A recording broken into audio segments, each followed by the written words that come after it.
Okay. So, your address to Congress, what is your... For me, the invitation from the Congress to speak and from Madam Speaker Nancy Pelosi, that's an expression of the strong support from the whole of the United States, the bipartisan support in the United States for NATO. We see that in the Congress, we see it in opinion polls. They all tell the same story. There is strong support for NATO in the United States from both sides. But that was also the clear message from President Trump today. He is a staunch supporter of NATO. At the same time, he conveys a clear message about the importance of that allies invest more, fair burden sharing, and NATO allies agree. We have actually all made the same pledge. The reconciliation process, which then of course also includes the Afghan government. The clear message from President Trump has helped, is having a real impact. And again, this is about doing what NATO allies have promised, pledged to do. We see that many more NATO allies now meet the 2% guideline, spending 2% of GDP on defense.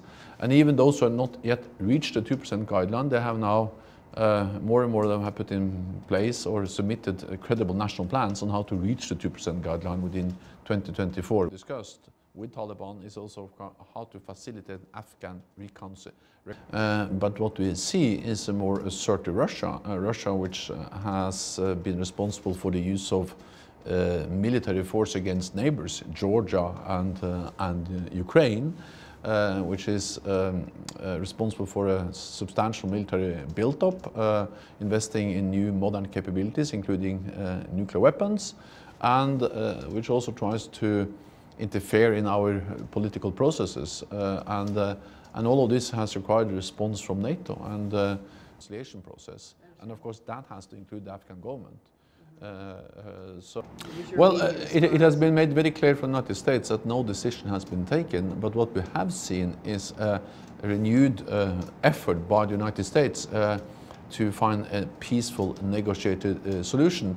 We strongly support that.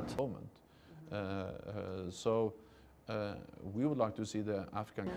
No, I think it's the right thing to do is to talk to Taliban because that's the only way to find a peaceful negotiated solution.